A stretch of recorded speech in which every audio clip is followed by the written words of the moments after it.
Are we on? I think we're on. This is Pastor Chris coming to you from my office. Just finished with Sunday services.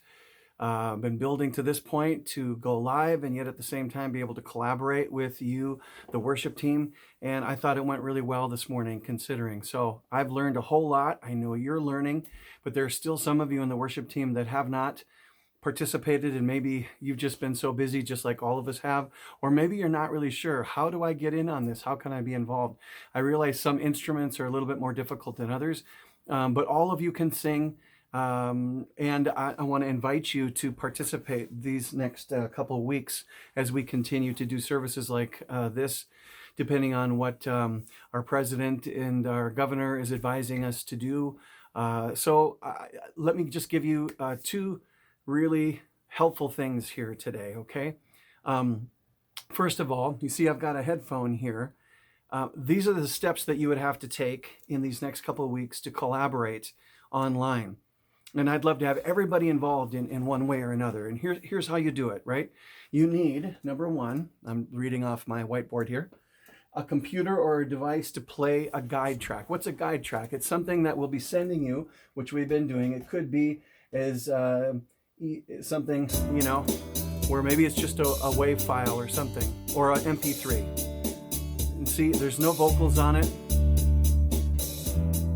right? Could be something like that. More than likely, actually, I will send you a guide track with the basic, bass drums, that kind of stuff that's there, just so that the structure of the song is done, along with a lead vocal, even if it's a scratch vocal, so that you know when to come in on harmonizing, or if you're singing in unison, you'll know where and when to do that, right? So there won't be any question.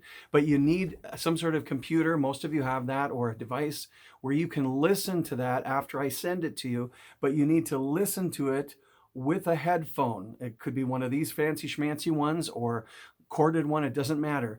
And then you sit in front of your phone. That's the next thing that the next thing that you need is headphones, right? That you can plug into that computer or that device so you can hear the guide track. Third thing you need, and only three things, is a phone to record your voice or your instrument. Now, trust me, I know that the acoustics are weird in different homes, different rooms. I've had to try to EQ things the best I can over these past 4 weeks, and it's been a learning experience. We'll just say that. Some people's rooms are echoey, some are not. Some have a weird sound. Some phones are very good with audio. Other phones are not very good with audio. So I don't know. There's no one size fits all. But I would say find a place in your house that where the acoustics are as dry as possible. That means you can't. It's not like echo, echo, echo, echo. Right? I can add in reverb if we can do that. You don't. I don't want that kind of thing. I want it to be as dry as possible. And then you sing as close as you can without distorting your mic. Basically, you set up your phone, you listen on your earphones to the guide track, and then when it's time for you to sing or play your instrument, you play it, and the only audio that's going onto your video, the only sound, is either what you're contributing, your whether it be your instrument that you're playing in real time at the same time as the guide track is referencing in your earphones. Does that make sense? Then when you're done with that, you just send me your phone video. Just like any little selfie that you could take, any other video, you just send me that. And once you send that to me, I line it up in the master plan here and make it so that all of you are able to collaborate and all be part of the worship team. So if you send them to me early enough, I can find a way, because it's at least a 2 or 3 step plan for me to have to get everybody's video online there. It serves a dual purpose, right? First of all, we're collaborating and we are showing the people we're leading worship, and that we're not letting anything stop us. We are continuing to gather together, continuing to lead God's people in worship, but also it lets people see your faces, and that's important. Don't minimize that, because you are important to the people who come Sunday after Sunday. They see your faces. Yours are the faces and the hands that are leading them by example in worship. So when they see you on video, that makes a difference. Okay, the second thing that I need to say very quickly is this, and this is just helpful tips that I would like now to see if I can give these to you and kind of institute this formally. 4 things, and this is kind of humorous, but I think this will be helpful. I've got them right here. The first tip: shoot down. What do I mean by that? See how I'm doing this?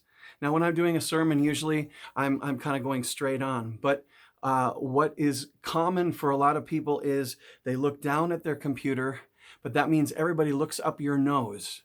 Okay, so raise it up.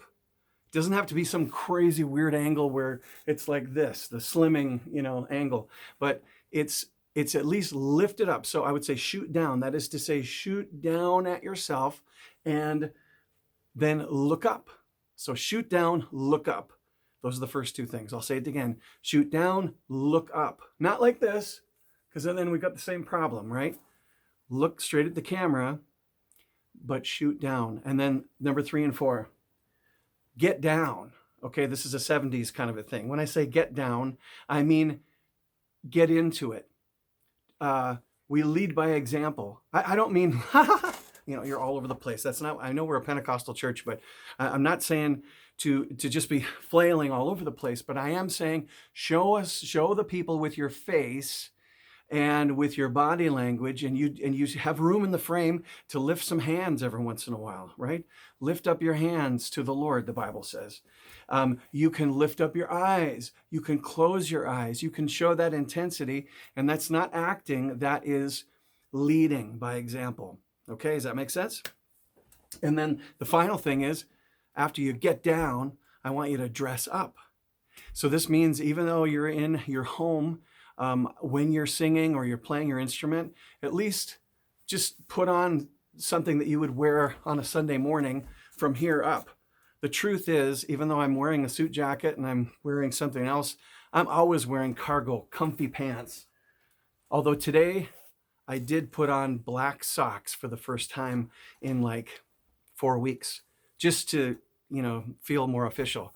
But I'm wearing my old tennis shoes, and I have been for all this time. There's something psychological about that. You dress up a little bit, it does something to you, and you are the ones, and we are the ones who are leading others in worship. So we want to set the tone, set the example.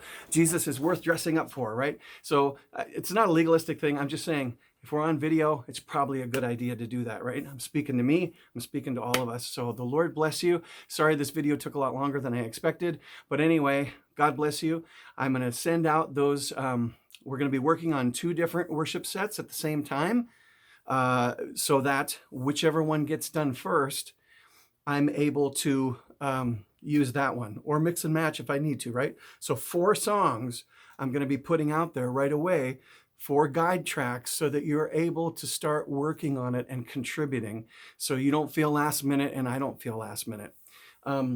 So the 4 songs, and these are 2 worship sets, I guess is what I'm calling them. The first one is Praise Adonai. Praise Adonai, from the rising of the sun to the setting of the same. Remember that one? Second one, Your Great Name. Remember? Lost are saved, found their way at the sound of your great name, Jesus. Worthy is the Lamb that was slain for us. Remember that? That's one set. The second set that we also want to be working on at the same time is My Redeemer Lives. Remember? My Redeemer lives. I know He rescued my soul. Remember that? And then the second one is Amazing Love, how can it be that you, my King, would die for me? Right? So those 2 sets of 2 we want to be working on together. And then we're working on how we can have open worship in the middle between those 2 songs and on either side of it, because we want to lead the people in more of a sense of strong Pentecostal worship, right? Okay, so send me questions. Let me know. If you're not sure on any of this stuff, message me and we'll go from there. Okay, God bless you. Thank you. See you online this week. Let's all contribute.